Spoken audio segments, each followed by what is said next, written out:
안녕하십니까. 에폭시 레전드들 TV입니다. 오늘은 명사들의 에로티시즘 콘서트 16번째 이야기, 역사 속의 에로티시즘으로 제키의 맞바람 피우기라는 제목으로 콘서트를 감상하시겠습니다. 오늘 동영상은 One Nation Under Sex라는 제목의 책인데, 이 책은 레리 플린스 외에 아이젠바흐가 지은 책입니다. 우리나라에서도 이 책이 번역이 됐는데, 섹스, 거짓말, 그리고 대통령이라는 제목으로 메디지 출판사에서 나오고 안병옥 씨가 번역을 한 책입니다.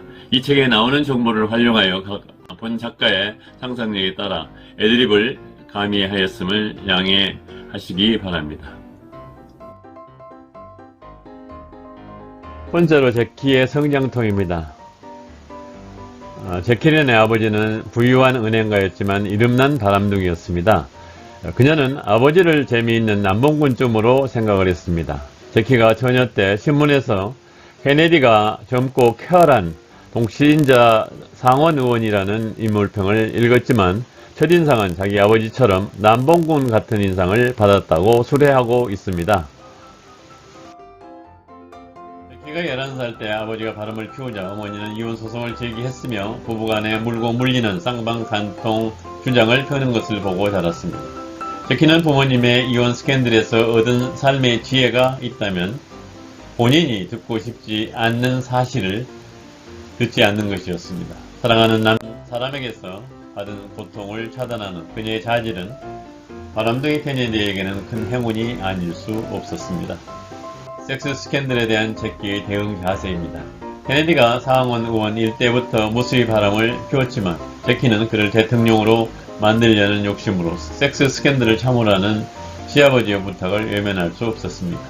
케네디가 바람 피운 스캔들이 밝혀지게 되면 정치적 타격을 입게 될 것이기 때문에 제키는 아무렇지도 않게 대응하기로 했습니다. 한편이 바람 피울 가능성이 농후한 이벤트가 열리는 날이면 종일 쇼핑이나 외출을 하거나 아예 멀리 여행을 떠나기도 했으며 자기 소유 말농장에서 아이들과 주말을 보내면서 불만을 표시했습니다. 외출해서 돌아온 시간을 알려주어 남편이 당황하지 않도록 배려했습니다. 좋은 아내 역할만 보여주기로 작심했던 고역책이었지만 제키의 자존심은 큰 상처를 입게 되었습니다. 반면에 제키의 1년 생활비는 한국 돈으로 8억 7천만 원 정도를 썼습니다. 이 엄청난 돈은 백악관 예산으로 조달했지만 모자랐기 때문에 시아버지가 자주 보태주었습니다. 케네디는 바람을 잘 피우면서도 그 증거를 없애는 데 서툴고 무감각했습니다. 여행지에서 돌아온 영부인 제키는 남편의 베개 밑에서 여성용 팬티를 몇 번씩 발견하게 되자 화를 내면서 케네디에게 따져 물었습니다. 이게 누구 팬티인지 아세요? 글쎄, 내 것은 아닌 것 같은데.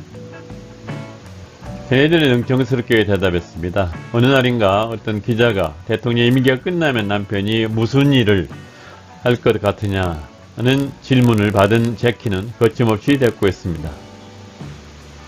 아마도 사립의학교에 가서 교장으로 일하고 싶을걸요. 의원의 섹스 스캔들에 대한 제키의 대응입니다. 1956년 케네디는 그의 동생인 로버트 케네디의 부통령 후보 낙선을 이루하고자 그 선거운동원들은 파격의 여성들과 지중해에서 요트를 타며 기분을 풀자고 여행을 계획을 했습니다. 때마침 제키는 임신 중이었기 때문에 같이 갈 수 없었으므로 남편에게 여행을 가지 말도록 간청했음에도 불구하고 케네디는 아내의 말을 듣지 않았습니다.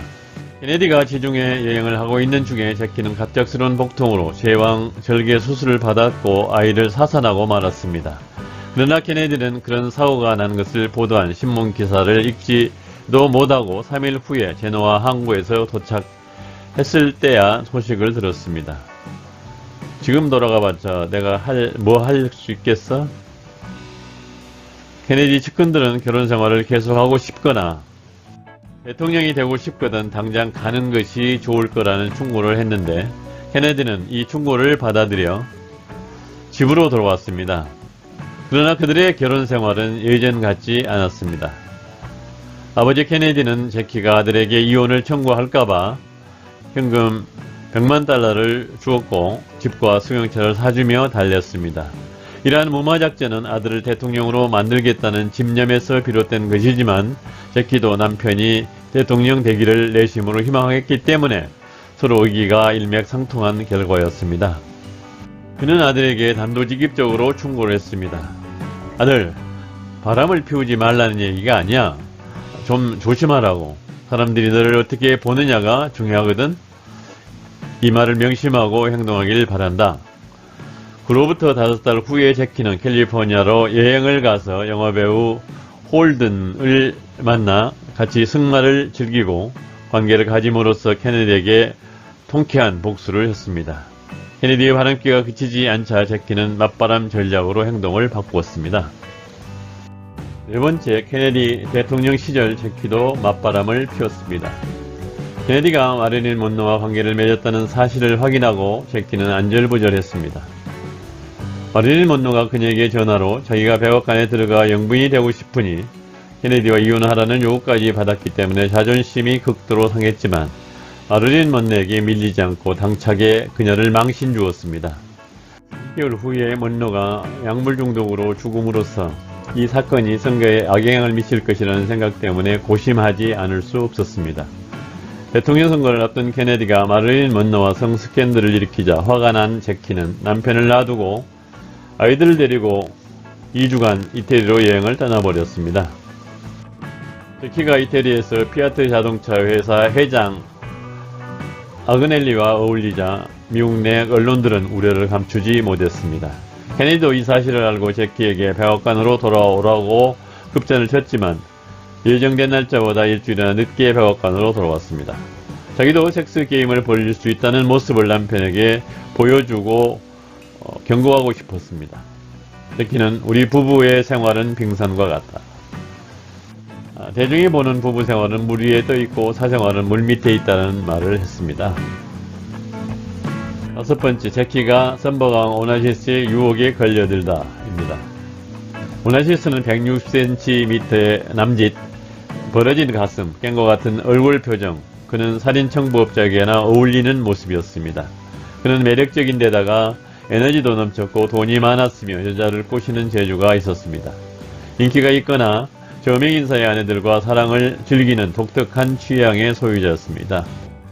오나시스는 제키의 여동생이자 폴란드 라지웰 왕자의 부인인 리와 내연관계를 맺고 있었습니다. 세간에서는 그리스 선박왕 오나시스가 케네디의 동서가 되고 싶은가 라는 제목의 칼럼이 등장할 정도로 관심이 집중되고 있었습니다. 1963년 미 연방정부의 법무부 장관이자 케네디의 동생인 로버트 케네디는 오나시스를 경제사범으로 기소한 상태였습니다. 로버트는 승무원이 58명이고 요리사 3명, 수륙 양용의 비행기가 뜰 수 있는 공간과 수영장, 전화 42대, 공연 무대 등을 가설할 수 있을 정도로 크고 화려했습니다. 이 소식을 들은 케네디는 화가 머리끝까지 치솟아 올라 오나시스의 초대를 거절하라고 제키에게 말했지만 그녀는 그럴 생각이 없다고 잘라 말했습니다. 대신 로버트가 나서서 오아시스가 리와의 관계를 가지는 대신에 요트에 제키의 초청을 취소하라고 협박했지만 오나시스는 이를 거부했습니다. 그는 이미 리에게는 관심이 없었기 때문에 그럴 필요가 없었죠. 로버트는 형 케네디가 엘렌 스캔들로 탄핵 직전에 몰려 있을 뿐만 아니라 형수인 제키의 성 스캔들 때문에 골치가 아팠습니다. 케네디는 로버트가 제키의 스캔들을 예방하지 못할 것으로 판단하여 친구인 루즈벨트 주니어 부부에게 여행을 동행하게 만들어 제키의 행동을 감시하고 그녀가 오나시스와 관계를 맺는 것을 막아달라고 부탁할 수밖에 도리가 없었습니다. 드디어 제키가 영부인 경호를 받으며 요트 크리스타나 착하자 오아시스는 그녀에게 환영 인사를 했습니다. 영부인께서 제 요트에 탑승하게 되어 매우 기쁩니다. 오나시스 씨, 저도 기쁩니다. 두 사람의 나이가 29살 차이가 났지만 서로 잘 통하는 사이처럼 친해 보였습니다. 다만 요트에 탄 다른 사람들은 딸과 아버지가 대화하는 모습처럼 보았습니다. 그날 밤 두 사람은 남들이 자는 시간에도 갑판에서 많은 얘기를 나누었습니다. 제키가 선박왕에게 의미 있는 질문을 던졌습니다. 당신은 낭만적인 사람인가요? 물론 저는 낭만적인 사람이죠. 연간 수백만 달러를 버는 것이 얼마나 낭만적인지 모르실 겁니다. 선박왕은 돈 자랑을 스스럼 없이 해댔습니다. 오나시스와 제키는 요트를 몰고 자기 고향인 스코르피오스 섬으로 가서 산책을 했고 카프리 섬에도 들렸습니다. 선박왕 오나시스는 친구들에게 평소 이렇게 말하고 했던 섬이었습니다. 카프리 섬에서 여자를 유혹하지 못하면 남자도 아니야. 선박왕의 요트가 이타카 섬 해안을 향해 하던 중 객실에서 오나시스와 영부인은 몸을 섞게 되었습니다. 그 자리에서 선박왕은 제키에게 파리로부터 공수해온 고가의 보석들을 선물했습니다. 제키는 하나 5억 8천만원 상당의 다이아몬드와 루비 목걸이를 선물 받았습니다. 결국 오나시스와 제키는 나이 차이에도 불구하고 사랑에 빠져 친구 이상의 관계로 발전되었습니다. 언니에게 늙은애인 오나시스를 빼앗긴 리는 형부인 케네디에게 편지를 보내 고자질을 해버렸습니다. 자기가 오나시스로부터 받은 선물은 조그만 팔찌 3개가 고작인데 언니는 엄청난 선물을 받았다고 짜증을 냈습니다. 미 합중국 영부인이 오나시스의 요트에 승선한 사실을 미국 언론은 자제했지만 유럽 언론은 자제하지 않았습니다. 케네디는 제키에게 전화를 걸어 당장 미국으로 돌아올 것을 종용했지만 보기 좋게 거절당했습니다. 백악관 직원들은 제키가 남편의 바람길을 이런 식으로 복수하고 있다고 혀를 찼습니다. 드디어 영부인의 부도덕한 요트 여행이 미국 언론들의 집중 포화를 맞게 되자 1964년 대선 가도를 달리던 케네디 대통령의 지지도가 최하 수준으로 떨어지고 말았습니다. 2주 만에 백악관으로 돌아온 제키는 케네디와 대판 싸우고 다시 버지니아 말 농장으로 떠나버렸습니다. 농장에서 며칠 보낸 제키는 죄책감을 느껴 즉시 백악관으로 돌아와 남편의 텍사스 선거 유세에 동참하기로 했습니다. 1963년 11월 22일 텍사스로 승용차를 타고 가다가 케네디는 괴한에 총탄을 맞고 암살되고 말았습니다. 제키는 케네디 장년석에 참석한 오나시스를 백악관으로 초청해 하루를 묵도록 배려했기 때문에 많은 미국 사람들을 놀라게 만들었습니다. 미 국민들은 집에서 포테토를 먹으면서 대통령의 죽음을 애도하고 있었지만 백악관에서는 아일랜드식으로 장례식을 치른 후 3일간 추모 파티를 열고 있었습니다. 그래서도 제키와 오나시스는 백악관에서 둘만의 시간을 가질 수 있었습니다. 영부인에서 일반 서민으로 돌아온 30대 중반인 제키는 거물 남자들과 사귀기 시작했습니다. 기동생인 로버트를 비롯하여 말론 브란도 등 몇몇 남자들과 연문을 뿌리며 존재를 과시했습니다. 그 중에서도 시동생인 로버트와의 관계는 각별하게 깊었고 기간도 길었습니다. 구체적인 내용은 동영상으로 제작할 예정입니다. 첫 번째, 제키는 오나시스와 결혼하다. 어느 날 갑자기 로버트 케네디가 교환에게 암살당하자 제키는 남편과 또 하나의 애인인 로버트를 잃었기 때문에 미국이 무섭다는 핑계를 대고 미국을 떠났습니다. 1968년 10월 제키와 오나시스는 선박왕의 고향인 스코르피오스 섬에서 결혼을 했습니다. 그녀의 결혼은 많은 미국인을 실망감과 배신감을 느끼게 했으며 경악하게 만들었습니다. 두 사람이 결혼한 지 이틀 만에 오나시스는 불만을 털어놓았습니다. 사는 동안 이런저런 실수를 저질렀지만 그 중에서 제키와 결혼하는 것이 최악의 실수였다. 두 사람의 관계가 소원해지자 제키는 1969년 뉴욕으로 거처를 옮겨 다른 사람들을 부지런히 만나고 다녔습니다. 또 과거 애인이었던 마리아 칼라스를 다시 만나기 시작했습니다. 1975년 오나시스가 세상을 떠났을 때 제키와 오나시스는 이혼소송을 진행하고 있었습니다.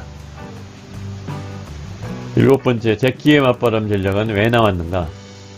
제키는 시동생이 바람을 피우기 때문에 좋아하는 둘째 동생에게 보낸 편지에서 맞바람 전략을 강력하게 권고했습니다. 노예와 바보를 빼고 어떤 여성이 도대체 남편 바람기를 참아내고 여전히 사랑스러운 아내로 머물러 있으며 남편을 걱정하고 선거 캠페인 때에는 충성스러운 개처럼 일을 해야 할까? 결코 바보가 되지 말라고 충고했습니다. 남편의 바람기를 잡으려면 맞바람이라도 피워라. 당신도 남자친구의 수첩을 두고 매일 밤 아내와 자식이 딸린 이런저런 남자에게 전화를 걸고 밖에 있을 때에는 그곳으로 상대를 불러내라. 여자는 수수께끼와 같은 인물이 돼서 당신이 없는 동안에도 남편이 딴 생각을 하지 못하게 하라고 충고했던 편지가 최근에 경매시장에 매물로 나왔습니다. 그는 처음에는 남편의 바람기를 참아냈고 현장을 보지 않으려고 노력했으며 눈으로 보지 않은 스캔들에 대해서는 의연하게 대처했습니다.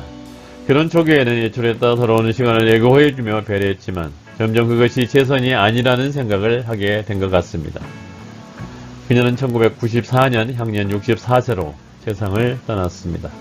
지금까지 명사들의 에로티즘 콘서트 16번째 이야기 제크린의 맞바람 전략이라는 제목의 동영상을 시청하셨습니다. 이 동영상이 여러분에게 유익했다면 좋아요 버튼과 구독 버튼을 눌러주시고 시청 소감도 댓글로 달아주시면 대단히 감사하겠습니다. 다음 시간에 뵙겠습니다. 안녕히 계십시오.